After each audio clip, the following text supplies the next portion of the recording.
आचार्य देव ने मंगलाचरण किया और उसमें वर्धमान स्वामी को नमस्कार किया। उसके बाद दूसरे सूत्र में ही आचार्य देव ने प्रतिज्ञा की कि मैं ऐसे धर्म को कहूंगा जो जीव को संसार के दुखों से निकाल करके उत्तम सुख में धर देगा। सुख चाहिए कि नहीं चाहिए सबको? अरे हमारे सारे काम ही सुख के लिए हैं। ये पढ़ाई बढ़ाई में इतनी मगजमारी करते हैं ना, ये काहे के लिए? कि बाद में अच्छी नौकरी मिल जाएगी, खूब बड़ा पैकेज मिल जाएगा, फिर पैसा आएगा तो सुखी हो जाएंगे। अब होंगे कि नहीं होंगे, दुखी होंगे कि सुखी होंगे, ये बात की बात है। लेकिन करते तो इसीलिए है ना, पैसे से सुख मानते हैं। लेकिन यहाँ ये कहते हैं कि उसमें तो कैसा है वो, अभी निकांक्षित अंग की आज बात चलेगी, तब बात करेंगे कि वो लौकिक सुख मिल भी गया तो कैसा है वो सुख, है ना। लेकिन ऐसे सुख को कहेंगे कि जो अनादि अनंत शाश्वत रहेगा, अविनाशी रहेगा, उत्तम होगा। ठीक है ना। तो प्रश्न हुआ कि धर्म किसे कहते हैं? तो तीसरे सूत्र में धर्म की परिभाषा उन्होंने दी।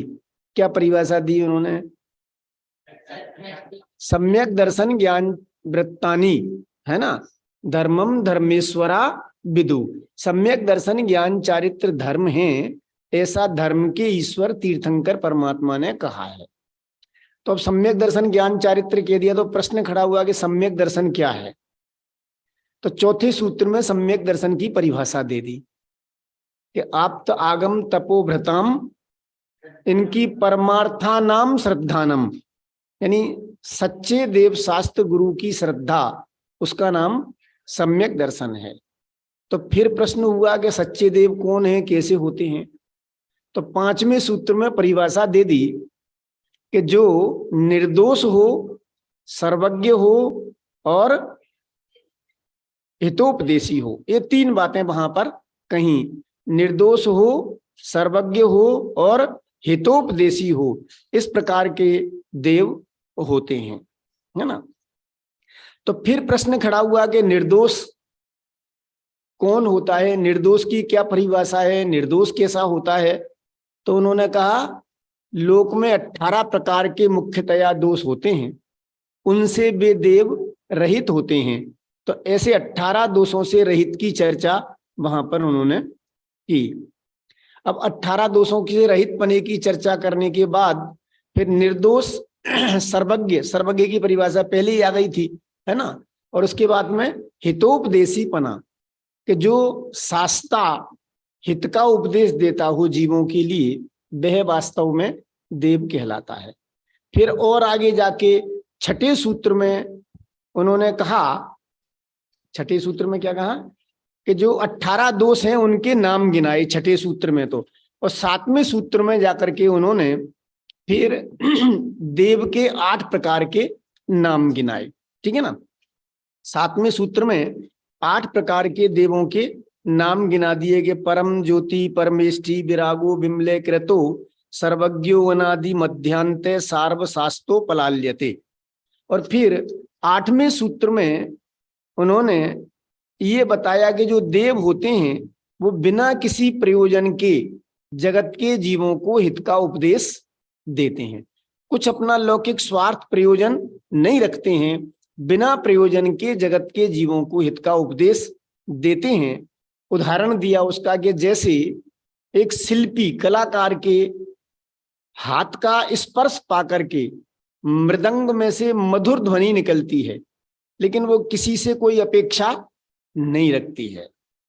इसी प्रकार से जो सच्चे देव होते हैं वो बिना किसी से कुछ प्रयोजन रखे बिना जगत के जीवों को सुख के मार्ग में लगाने का उपदेश देते हैं।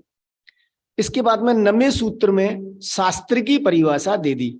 3 बातें कही थी ना सम्यक दर्शन के विषय में, सच्चे देव, सच्चे शास्त्र, सच्चे गुरु का सच्चा श्रद्धान, वो सम्यक दर्शन कहलाता है। तो देव की परिभाषा उन्होंने 5 सूत्रों में दे दी।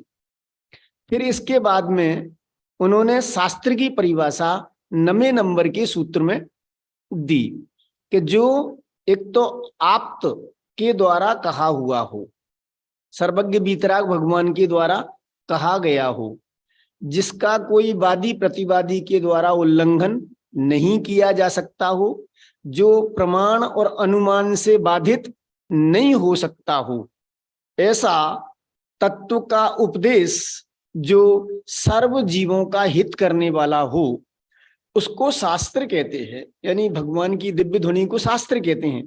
तो इस प्रकार से शास्त्र की परिभाषा 9वें सूत्र में दी और 10वें सूत्र में देव की परिभाषा उन्होंने दे दी कि देव कैसा होने चाहिए।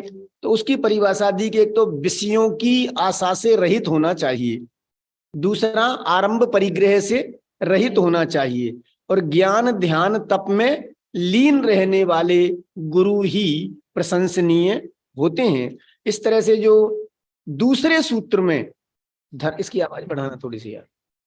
दूसरे सूत्र में जो उन्होंने धर्म उत्तम सुख में रखेगा ऐसे धर्म कहने की प्रतिज्ञा की थी, उसको तीसरे सूत्र में जाकर के उन्होंने धर्म का स्वरूप बता दिया। देव शास्त्र गुरु की श्रद्धा, है ना। चौथे सूत्र में जाकर के कहा सम्यक दर्शन किसे कहते हैं। तीसरे सूत्र में तो सम्यक दर्शन ज्ञान चारित्र को धर्म कहा। फिर चौथे सूत्र में उन्होंने देव की परिभाषा दे दी। फिर 9वें सूत्र में शास्त्र की परिभाषा दे दी और 10वें सूत्र में गुरु की परिभाषा देकर के ये सम्यक दर्शन का विषय उन्होंने पूरा किया। इसके बाद में जब सम्यक दर्शन प्रकट होता है तो अंतरंग परिणति में क्या अंतर आता है, तो उन्होंने कहा 8 अंग प्रकट हो जाते हैं जीव के। 8 अंग कहो या 8 गुण कहो। जब जीव को सम्यक दर्शन की प्राप्ति होती है, धर्म की शुरुआत होती है परिणति में, तो उसकी परिणति में कुछ अंतर दिखाई देने लग जाता है। वो अंतर क्या दिखाई देगा कि उसके जीवन में 8 अंग प्रकट हो जाते हैं। तो पहला अंग निशंकित अंग, उसकी चर्चा कल अपन ने की थी कि वह ज्ञानी धर्मात्मा तलवार की धार के पानी की तरह अकंप श्रद्धा वाला होता है। कैसा ही भय का कारण मिल जाए, संकट आ जाए, कुछ भी हो जाए, जान पर बन आए, तो भी वस्तु का स्वरूप ऐसा ही है, अन्यथा नहीं है। ऐसा पक्का श्रद्धान उसको होता है, वह श्रद्धा से चलायमान नहीं होता है। ऐसी देव की जो वस्तु का स्वरूप बताया जिनेंद्र परमात्मा के द्वारा, उस पर उनको पक्का श्रद्धान होता है। एक परिभाषा तो ये दी, और दूसरी परिभाषा उन्होंने दी निशंकित की कि वह सप्त भयों से रहित होता है। जो ज्ञानी धर्मात्मा है वह सप्त भयों से रहित होता है, दूसरी परिभाषा। और फिर सप्त भयों का स्वरूप संक्षिप्त में बता दिया कि वह इस लोक का भय उसको नहीं होता। क्यों नहीं होता, तो उसकी यहां परिभाषा दी उन्होंने कि नख से सिख तक आत्मा ज्ञान स्वरूप है, चैतन्य स्वरूप है, वही हमारा धन है। और जो लोक का भिन्न पदार्थ हैं उनमें परमाणु मात्र भी मेरा नहीं है। जब मेरा नहीं है तो उसका कैसा भी परिणमन हो, उससे मेरा कुछ बिगाड़ सुधार होता नहीं है, ठीक है ना। और जो मैं हूं उसमें कुछ बुरा भला होता नहीं है। वो तो अनादि अनंत अनंत गुणात्मक, जैसा है वैसा की वैसा अनंत ज्ञान चैतन्य सुख शांति का धनी विद्यमान रहता है। इसलिए कुछ इस लोक का भय नहीं होता है। इसी प्रकार से परलोक के भय की बात कही कि परलोक का भय भी ज्ञानी धर्मात्मा को नहीं होता। क्यों नहीं होता, क्योंकि मेरा आत्मा तो अनंत दर्शन, अनंत ज्ञान, अनंत सुख, अनंत वीर स्वरूप, अविनाशी और अखंड रहने वाला है। उसका कभी नाश होने वाला नहीं है। उसमें से कभी कुछ बाहर निकल के जाता नहीं है, बाहर से आकर के आत्मा में कुछ आता नहीं है। वो तो जहां रहता है वहां अपने में ही रहता है। तो अब परलोक का क्या भय रहेगा, जहां जाऊंगा मैं वहां अनंत गुणों वाला ही रहने वाला हूं, एक गुण मेरे में से कम होने वाला नहीं है। परद्रव्य में से कुछ मेरे पास आने वाला नहीं है। तो परलोक में क्या भय करेंगे, जहां जाऊंगा वहां अनंत गुणात्मक ज्ञाता दृष्टा ही रहूंगा। आत्मा के ज्ञान दर्शन सुख सुत्था रूप भाव प्राण हैं, जिनका कभी भी किसी काल में नाश नहीं होता, ऐसी श्रद्धा करता हुआ ज्ञानी परभव का भी भय नहीं करता है, परलोक का भय नहीं करता है। इसी तरह से वेदना का भय नहीं करता है, क्योंकि जो बाह्य 10 प्राण हैं वो तो उनसे तो मेरा कोई संबंध है नहीं, वो तो नाशवान ही हैं। उनका तो जैसा जो परिणमन होना है अपनी तत्समय की योग्यता से होता ही है, लेकिन उनके परिणमन से मेरे अंदर कुछ नहीं होता। ऐसा अपने स्वभाव का अवलंबन लेता हुआ ज्ञानी धर्मात्मा जो वेदना भय है उससे जीत करके निसंकित हो जाता है। और वास्तव में वेदना का अर्थ क्या होता है? वेदना यानी वेदन करना, अनुभव करना। वेदना का क्या अर्थ होता है? जानना, समझे ना? तो मैं तो जानने वाला जीव हूं और एक अचल ज्ञान स्वरूप हूं, उस ज्ञान में कुछ आता जाता नहीं है, और जो कुछ संयोग में फेरबदल होता है उससे मुझे कोई सुख दुख का संबंध है नहीं। ऐसे अपने ज्ञान स्वभाव को जानता हुआ ज्ञानी धर्मात्मा वह वेदना भय से रहित होता है। मुनिराज क्या करते हैं? इतने उपसर्ग परिसय होते हैं, 3 दिन तक पूरी चींटियां तिल तिल करके यशोधर मुनिराज को खाती रहीं। सर्प डाल दिया था ना शरण्यक राजा ने, लेकिन कोई वेदना नहीं। जो अपने क्या नाम है उनका, देशभूषण कुलभूषण मुनिराज, मुनि अवस्था में, जिनका उपसर्ग रामचंद्र जी ने जाकर के दूर किया था, वंश स्थल गिरी पर्वत पर तपस्या कर रहे थे। और देव ने खूब ओले बरसाए, पत्थर बरसाए, भयंकर डराने का प्रयत्न किया, सब कुछ उपाय किया, लेकिन वो तो कोई भय उनको नहीं हुआ। क्यों? क्योंकि ये जो बाहर का जो कुछ संयोग है वो मेरे को छूता नहीं है, और जो मैं हूं उसमें कुछ बिगाड़ सुधार होता नहीं है। भाई देह का जो कुछ होगा, सियालनी खाती रही 3 दिन तक, अथवा अपने ही बेटे को, वो व्याघ्री बन गई, उसकी माँ सुकोसल स्वामी की माँ है ना, मुनिराज की माँ व्याघ्री बन गई, और व्याघ्री बन करके उसको खा लिया बेटे को। और जैसे ही राजा कीर्तिधर पर झपटी खाने के लिए, तो एकदम उन्होंने संबोधन किया कि अरे पापिन, तुझे क्या हो गया? जिस बेटे के मोह में रो रो करके तूने प्राण त्याग दिए और आर्त परिणाम करके तू व्याघ्री बन गई, और व्याघ्री बन करके जिस बेटे के लिए तूने पति का त्याग कर दिया, मुनिराज को राज्य से बाहर निकाल दिया मेरे को, है, और बेटे के गम में रो रो के मर गई, और उसी बेटे को तूने खा लिया। बस एकदम उसको ख्याल आया, अरे ये क्या हो, पश्चाताप के आंसू बहने लग गए। और होनहार अच्छी होती है तो अपने आप उसको पूर्व भव का स्मरण हुआ, ये मेरा बेटा था, और वो भी उसकी परिणति सुधार की ओर बढ़ने लगी। तो अब क्या होता है, यहाँ कहते हैं कि इस संयोगों से कोई भी उपसर्ग और परिचय आए उससे हमारे सुख दुख का संबंध नहीं है। मोह के कारण से सुखी दुखी जीव होता है, समझ में ना? तो ये यहाँ पर कहा, इसलिए ज्ञानी धर्मात्मा ऐसा जानता है। तो ज्ञान वेदना से देह वेदना को भिन्न जानता हुआ सम्यक दृष्टि निशंक रहता है, वेदना का भय नहीं करता है। इसी तरह से जो नष्ट होने की बात आती है, मरण भय की बात आती है, तो किसका मरण होगा? मेरा तो कभी मरण, मैं तो अनादि अनंत अविनाशी तत्व हूं, इसलिए मरण भय से रहित होता है। अगुप्ति भय, तो गुप्त क्या है?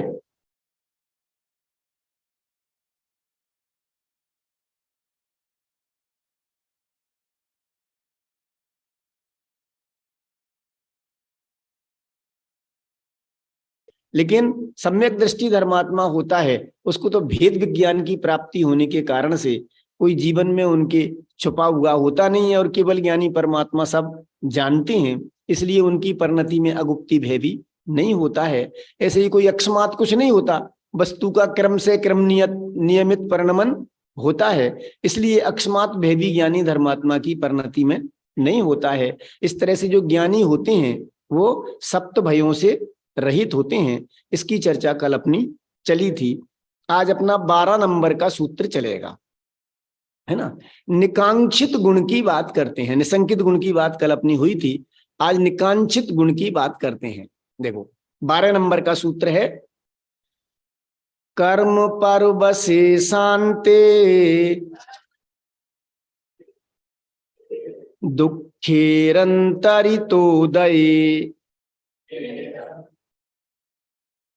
पाप बीजे सुखे नास्था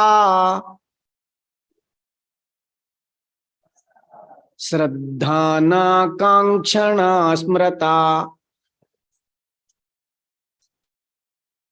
ठीक है, एक बार और दोहराएं। चलिए एक बार और दोहरा लेते हैं। कर्म परवसे शांते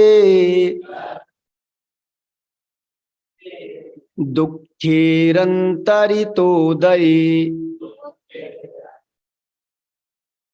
पाप बीजे सुखे नास्था श्रद्धा न कांक्षणा स्मृतः। ठीक है, भूल पाएंगे हम, दो बार दोहरा लिया। ठीक है, एक बार और, चलो एक बार और दोहरा लेते हैं, बोलिए ढंग से। कर्म परवसे शांते, बेटा शास्त्र और नहीं है क्या?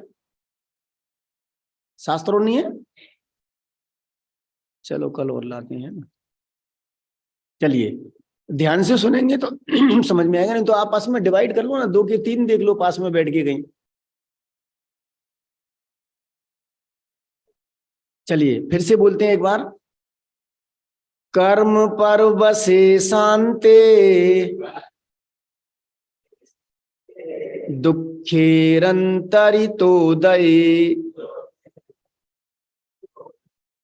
पाप बीजे सुखे नास्था श्रद्धा न कांक्षणा स्मृता। ठीक है, चलिए इसका अर्थ करते हैं। ज्ञानी निकांक्षित होता है, अर्थात जगत के किसी भी विषय की आशा नहीं करता है, इच्छा नहीं करता है, सर्व प्रकार के विषयों की इच्छा से रहित होता है। उसकी कांक्षा यानी इच्छा, वांछा, वांछा यानी इच्छा। तो ज्ञानी निर्वांछक होता है, निकांक्षित होता है, उसको किसी भी पंचेंद्रिय के विषय की चाह नहीं होती है। क्यों नहीं होती है, उसका हेतु आचार्य देव ने इस श्लोक में दिया है। देखो क्या हेतु देते हैं। क्योंकि कैसा है वो 5 इंद्रियों का विषय, पहला इसलिए नहीं होती है क्योंकि जो 5 इंद्रिय के विषय हैं वो कैसे हैं, या इंद्रिय सुख है वो कैसा है कि कर्म परवसे, कर्म के वशीभूत है, यानी पराधीन है। ठीक है, दूसरा शांति यानी अंत सहित है, से अंतः, शांति का क्या संधि विच्छेद हो जाएगा, से अंतः मतलब अंत सहित है। ठीक है ना, तो जो आज मिले और कल छूट जाए, 2 बातें हो गई। एक तो कैसा है, पराधीन है, कर्म बसे यानी पराधीन है, कर्म के वशीभूत है, कर्म के उदय, पुण्य कर्म का उदय हो तो मिलेगा। अभी अर्थ कर रहे हैं अपन, फिर उसकी व्याख्या करेंगे थोड़ी सी। एक तो पहला कर्म परवश यानी पराधीन है, परवश है यानी पराधीन है। दूसरा शांति यानी अंत सहित है, जो जगत का सुख है, लौकिक सुख, वो पराधीन है, कर्म सहित है। तीसरा दुखे अंतरितोदये यानी दुखों से बाधित है, अंतरितोदय यानी बाधित है, मतलब कैसा ही सुख हो उसके बीच बीच में कुछ ना कुछ बाधा आती ही रहती है। सुख के बाद दुख और दुख के बाद सुख आता ही रहता है। वो मैना सुंदरी एक पिक्चर बनाई थी ना बड़जात्या जी ने, उसमें एक भजन आता था, वो अरे दुख से घबराओ नहीं मेरे साथी, जी क्या है, जीवन में श्रृंगार, ऐसा कुछ था उसमें। तो ये सुख दुख का तो जोड़ा है, ये सब था उसमें कि सुख के बाद दुख और दुख के बाद सुख, ये तो जगत में होता ही है, इससे क्या घबराना है। तो यहाँ क्या कह रहे हैं कि वो कैसा है सुख, वो बाधित है वो दुख से, बीच बीच में वो सुख लगातार नहीं रहता है। बीच बीच में उसमें बाधा उत्पन्न होती रहती है। तीसरा बिंदु कहा, और कैसा है जगत का सुख, पाप बीजे, पाप का कारण है, पाप का बीज है। उसी सुख में, लौकिक सुख में मिलता कैसे है, पुण्य के उदय से, ठीक है ना, पुण्य के उदय से मिला। और पुण्य के उदय से मिले जो भोग संयोग हैं, उनको भोगने में लगे तो क्या होगा, पाप होगा। क्या उत्पन्न होगा उसमें से, पुण्य के उदय में बाहर के भोग मिल गए, संयोग मिल गए। अब उस भोगों में भोगने में हम लगेंगे तो क्या होगा, पाप होगा। तो यहां कह रहे हैं पाप का बीज है, और बीज में से फिर वो पाप का बड़ वृक्ष खड़ा हो जाता है, और फिर उसमें अनंत काल तक जीव एकेंद्रिय और निगोद में दुख पाता रहता है। ये तो बहुत कम समय है, 2 इंद्रिय से लेकर के पंचेंद्रिय तक, और मनुष्य पर्याय तो और भी दुर्लभ है। समझ में है ना, ये तो बहुत मुश्किल से मिली है हमें, इसकी कीमत नहीं आती है। हम सुख सुविधाओं में मस्त हो गए हैं, मग्न हो गए हैं। कितनी दुर्लभता से ये मनुष्य पर्याय मिली है। थोड़ा बहुत पहले कोई पुण्य किया होगा ना, पापानुबंधी पुण्य, पापानुबंधी पुण्य समझते हैं, पूर्व में पुण्य किया लेकिन उसका जो फल आएगा उसमें जीव पाप में लगेगा, पाप बांधेगा उसके फल में। पुण्य का उदय तो आएगा लेकिन उसके फल में पाप प्रवृत्ति करके पाप का बंध करेगा, उसको कहते हैं पापानुबंधी पुण्य। तो हमने थोड़ा बहुत पुण्य तो किया कि जिसके फल में यहाँ मनुष्य पर्याय मिली, जैन कुल मिल गया, और सौभाग्य से आप लोग सन्मति संस्कार संस्थान में आ गए तो जिनवाणी का श्रवण मिल गया। अब तुम सौभाग्य मानो को दुर्भाग्य मानो, दुर्भाग्य मानोगे तो पाप बांधोगे, और सौभाग्य मानोगे तो पुण्य बांध लोगे, और जिनवाणी सुनकर के भेद विज्ञान करोगे तो भगवान बनने के मार्ग पर चलोगे। 3 बातें कह दी, ठीक है। यहाँ आकर के इसको यानी दुर्भाग्य मानोगे, कहाँ फंस गए यार, मैंने मम्मी से कहा था, जबरदस्ती यहाँ डाल दिया, अब आधा घंटा यहाँ बैठना पड़ता है फालतू में बिना काम की, इनको झेलो, और ऊपर से कुछ भी हो सकता है। क्यों अक्षय भैया, हो सकता है ना, परिणाम तो कुछ भी हो सकता है ना जीव का। इतने सारे बैठे हैं, सबके एक से ऐसे परिणाम उछलते हो, ये नहीं है। यहाँ बैठे बैठे पाप भी मान लेता है जीव जिनवाणी सुनते सुनते।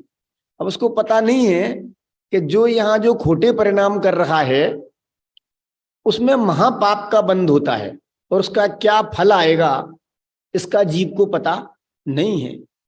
फिर नरक और निगोद में जाके अनंत काल तक रिखड़ेगा ना, तब पता लगेगा। आपको पता है नरक में क्या वेदना होती है? छेडाला में पढ़ना, हम पुराने बच्चे तो हमारे 8वीं 9वीं 10वीं पढ़ते हैं, उनको तो सबको छेडाला याद है। 3 लोक को नाज जो खाए, मिटे ना भूख। और यहाँ जरा सी देर कहीं भोजन में देर हो जाए तो कितनी आकुलता व्याकुलता हो जाती है। वहां सागरोपम काल यानी अनंत काल तक इतनी भूख लगती है कि 3 लोकों का अनाज खा जाएं तो भी एक कण खाने के लिए नहीं मिलता है। सिंधु नीर ते प्यास न जाए, त्यों पण एक ना, हाँ, समुद्रों पानी पी ले तो भी प्यास नहीं बुझे, लेकिन एक बूंद पानी पीने की नहीं मिलती है। और ऐसे नरक